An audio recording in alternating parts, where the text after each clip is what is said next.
yo lo considero filósofo, escritor, es doctor en filosofía, licenciado en filosofía, bueno, una vasta carrera vinculada a esto, ¿no? Y cuando hablamos de filosofía, por supuesto, hablamos también de abrir un poco la cabeza y poder pensar. Y en épocas del coronavirus, ¿qué lugar tiene el racionalismo? En épocas de aislamiento, ¿qué lugar tiene el racionalismo? ¿Qué pasa con la solidaridad? ¿Es solidaridad quedarnos en casa y no cuidarnos, o cuidarnos así, o se trastoca la solidaridad? ¿Qué pasa con el mundo después de esta pandemia desde el punto de vista de las individualidades? Para esto lo convocamos a Jorge Mux, que nos ayude a pensar un poquito, que sabe mucho más que nosotros en este sentido. Un gusto, Jorge. Alejandro y Nicolás, te saludamos desde Radio Alto. ¿Cómo estás?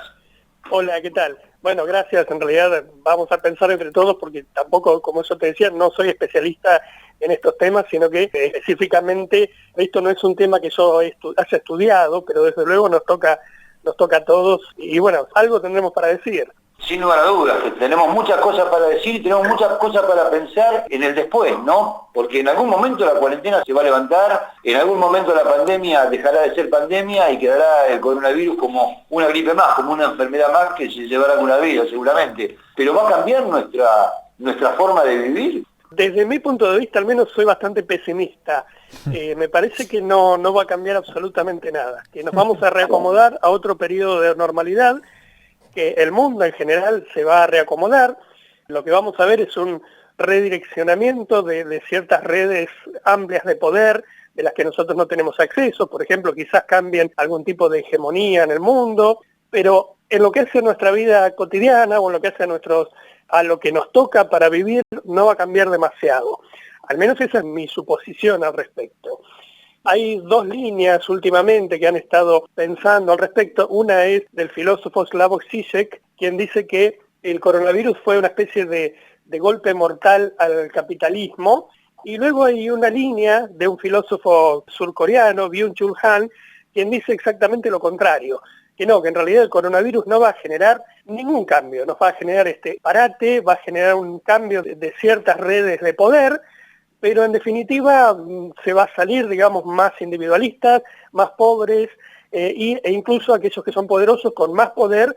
Y él aventura también que lo que va a haber es las sociedades democráticas se van a convertir más en sociedades de control, más que en sociedades de participación. Yo me inclino más por este segundo escenario y me parece que va a ser un poco más sombrío o quizás no notemos un cambio tan grande en nuestra vida cotidiana. ¿Y en cuánto dependerá de la sociedad que esto que estás diciendo pueda darse o no darse? Digo, de la sociedad casi mundial, diría yo, ¿no?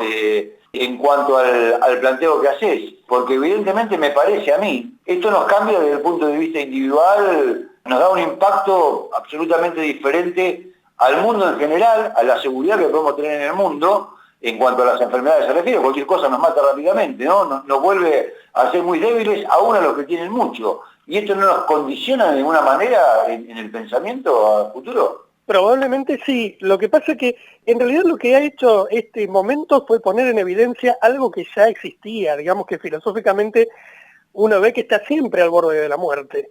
Estamos a cada momento, hagamos lo que hagamos o no hagamos lo que no hagamos, estamos al borde de la muerte. No lo vemos así nosotros, digamos, no lo sentimos, nos sentimos seguros en nuestra casa, en ciertos ámbitos, pero la realidad es que a cada segundo podemos morir. Lo que ha hecho este virus fue simplemente poner en evidencia eso, pero eso no es algo nuevo, por decirlo de alguna manera, sino que quizás es verdad que haya hecho que algunos tomen conciencia de esa fragilidad de la vida. Si vamos a la historia del pensamiento, en realidad todos los pensadores y cada época ha tenido una gran noción de la fragilidad de la vida y quizás los que menos hemos tenido esa noción han sido las generaciones del estado de bienestar, digamos de los años 60 en adelante, quienes nos sentimos más seguros en nuestra sociedad que frágiles en algún punto. Y bueno, quizás los que viven una vida absolutamente digitalizada, informatizada, de redes sociales también tengan esa sensación de que no es tan frágil. Me da la impresión de que se desnuda una ancestral fragilidad de la vida humana, no más que eso. Y quizás para ir un poco más a lo que vos me preguntabas, se me ocurre que hay una cosa para tener en cuenta que quizás lo individual no se puede analizar sin tener en cuenta los lazos sociales. O para decirlo de otra manera, el individuo solo no existe. El individuo es una red de lazos sociales. Lo que sí puede ocurrir es que los individuos cambien sus redes de lazos sociales, se propongan o nos propongamos otro tipo de idea de la vida, teniendo presente esta fragilidad. Ahora, esos individuos que cambien van a tener que hacer fuerza con un poder mediático, un poder económico, un poder laboral, que está jugando a otro juego, que no es el de los individuos. Entonces, en otras palabras, lo que yo creo es que puede haber, lo que dicho groseramente sea una especie de despertar de conciencia en los individuos que están ahora atomizados y separados y clausurados, pero que por otro lado, el poder capitalista sigue jugando a las mismas cartas de siempre. Entonces, bueno, quizás en ese choque pueda surgir algo, pero la verdad es que yo soy bastante pesimista con respecto a qué pueden lograr esos individuos. Son los mismos, además, Jorge, que tienen el poder para, por ejemplo, con la ingeniería social, para moldear de alguna manera la sociedad. Quizás no sea tan claro, potente como se planteaba en algún momento en los 60, como recién decías vos, pero en definitiva la verdad es que lo tienen ese poder. No es una cuestión conspiranoica, como dicen algunos, para bajar el precio. Por supuesto, sí. Hay una cosa que, bueno, hay varios filósofos que hablan acerca de la idea de que nosotros no somos individuos. A veces se tiene la idea de que el individuo tiene una especie de alma o de mente encerrada en el interior, y la verdad es que no es así. Nuestra mente es un sistema de lazos externos, y si uno de esos lazos externos, por ejemplo el poder mediático, nos induce a pensar de una manera o a hacer de una manera, bueno, estaremos muy propensos a formar parte de eso también. Sí. Es decir, no es que nosotros somos una especie de coraza en la que lo externo no nos produce nada, no, nosotros somos parte de lo externo. Entonces, eso externo nos influye continuamente. Somos gregarios, además, sí. Somos gregarios, pero además estamos hechos, el yo nuestro está hecho de todo lo que nos rodea, en particular de discursos. Entonces, bueno, sería muy difícil sustraerse a toda una maquinaria, a muchas maquinarias que trabajan las 24 horas para direccionar nuestra individualidad. Ahora, en el sentido de lo que estás diciendo, y yo siempre voy un poquito más allá, ¿no? En el sentido de lo que estás diciendo, esta pandemia que aparentemente le viene dando cierto lugar, cierto espacio, por lo menos en algunos medios a nivel mundial, estoy hablando, no solamente nacional, que también pasa, y calculo que la cabeza de varios, le viene dando nuevo espacio al Estado-Nación, ¿no? A esto del fracaso del neoliberalismo o del capitalismo salvaje, que al momento de resolver las situaciones individuales y sociales, si no tenés un Estado presente, un Estado que no se borre, que aparezca, ¿esto no puede también influir en el pensamiento futuro de la sociedad? Yo creo que algo de influencia va a tener, pero hay un dicho que se está esparciendo por las redes, y es que esta pandemia nos va a dejar una lección inolvidable que olvidaremos 2 días después. En realidad va a tener una influencia sin duda, pero después me parece que hay que ver cómo juegan esas influencias en las otras fuerzas que no quieren cambiar esto. Por otra parte, el capitalismo nunca funcionó. En realidad lo que ocurrió fue que en algún momento hubo un estado de bienestar que un poco, digamos, repartió de alguna manera mejor. Pero el capitalismo en ese sentido, el capitalismo eficiente, no funcionó nunca. No estoy diciendo que el comunismo sí funcionó, no estoy diciendo que porque no funcionó una cosa funcionó la otra, pero en realidad es un mito que el capitalismo funciona o que el capitalismo cura o que puede sostener la vida. No ha pasado en ninguna sociedad, ¿sí? Entonces, yo no creo que este acontecer, en el cual una vez más se evidencia que el capitalismo no funciona, haga caer al capitalismo. Así que no, sigo siendo pesimista con eso. En definitiva, el capitalismo del que hablamos ahora, o el neoliberalismo del que hablamos ahora, está basado básicamente en algo que para muchos es una inmoralidad, generar plata de la plata, es decir, el mundo financiero. Y el mundo financiero buscó salvarse a sí mismo. Me parece que algún cuestionamiento va a recibir de acá en adelante, sí. ¿No? A nivel, siempre hablo de la sociedad mundial, ¿no?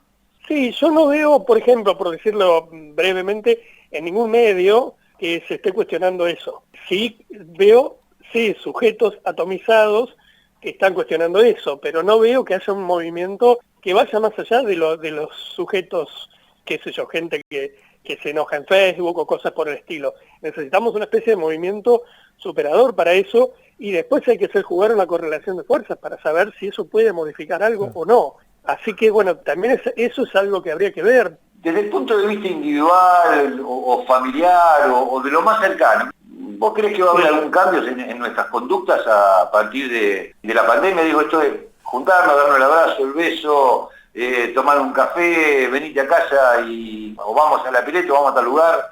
¿Va a haber cambios en esto? Yo creería que no. A mí me da la impresión de que hay mucha gente que sabe que todavía está el virus, pero ya está harta y como que hace que no está. Y en algún momento, cuando tengamos alguna especie de venia oficial de que ya no es tan peligroso, creo que va a pasar al olvido, a menos que haya otro brote o algo por el estilo. Me da la impresión de que somos muy rápidos para olvidar situaciones. Siguiendo esa línea, me parece que va a volver a una normalidad con la cual este momento nos va a parecer algo raro, porque todo va a volver a una normalidad muy parecida a la que era anteriormente a esto. Ojalá me equivoque, pero bueno, es la impresión que me da todo esto. Como si hubiese sido una especie de sueño. Sí. Y también los medios, como decís vos, laburan para eso, para la famosa amnesia social, que la gente esté preocupada en las novedades. Mira acá, todo el tiempo y finalmente no tenés un pensamiento o una visión panorámica de las cosas, terminás... O crítica. Claro, crítica y terminás eso. Mirando, viste, en el parque de diversiones de la vuelta a tu casa y no te planteas nada finalmente y consumís como vos decías. Claro.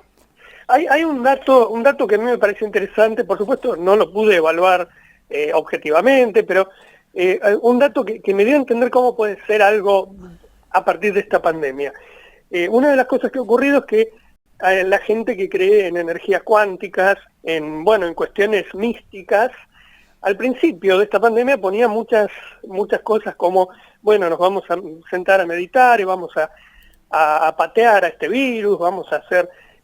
Y uno diría, ante la gran evidencia de que claramente eso no funciona y que necesitamos una vacuna, esos movimientos místicos más los movimientos antivacunas deberían replegarse.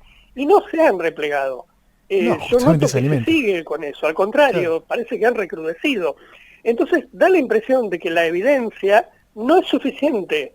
Esa es una de las características de la posverdad, ¿no? Por más que uno le presente la evidencia, la persona dice, sí, ahí está la evidencia, pero yo sigo pensando que quizás, tirar una piedra, un cristal adentro del agua me va a salvar del coronavirus. El pensamiento mágico sigue estando, lamentablemente, y va a seguir estando. Pero el pensamiento mágico está, perdóname, Jorge, por favor. El reino de la opinión.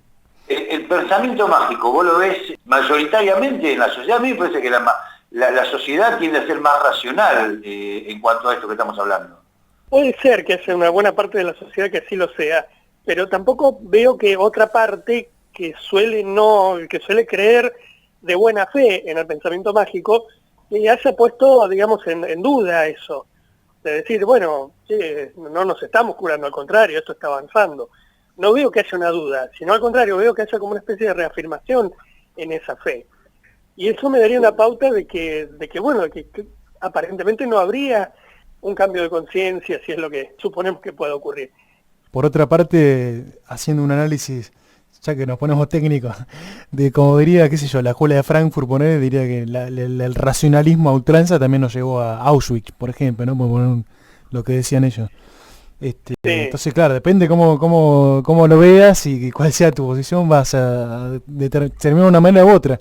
Lo que sí, ¿verdad? También que esto que decís vos, estos movimientos de está todo bien, están también muy fogoneados por el propio capitalismo salvaje y financiero, o sea. Sí, porque conviene eso. Sí, por otra parte, yo creo también que la razón es sumamente importante. El caso de Auschwitz, que mencionaste recién, no es solo la razón. Es la razón con un determinado interés político, con determinados aditamentos. Sí. Yo creo que la razón es siempre digna de ser cultivada. El problema es con qué lo acompañas, ¿no? ¿Cómo lo entonces ahí me parece que habría que cultivar la razón por sobre todas las cosas, pero también es una postura mía. La razón ética, en todo caso. Sí, todo tipo de razón desinteresada, en principio. Vamos a ver hasta dónde me llevan estos argumentos, si los argumentos son atendibles o no, tratar de no estar previamente decir, voy a defender esto. No, vamos a ver esto a dónde nos lleva. Un método científico, sería.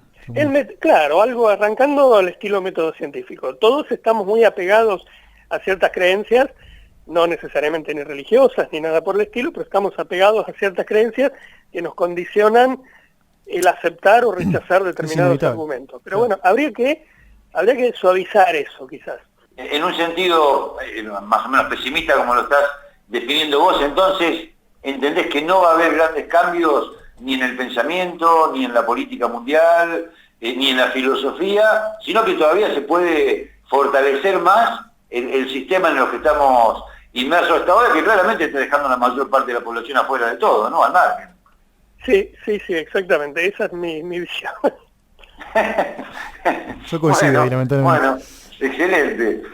Realmente ha sido un gusto. Yo te agradezco. Te vamos a seguir molestando, por supuesto, con otros temas. Vamos a hablar con otros filósofos, con otra gente, con otros pensadores, para ir generando un debate también, ¿por qué no? De pensamiento de lo que puede venir. Te mandamos un abrazo enorme, Jorge. Gracias, en serio. Bueno, gracias a ustedes. Gracias.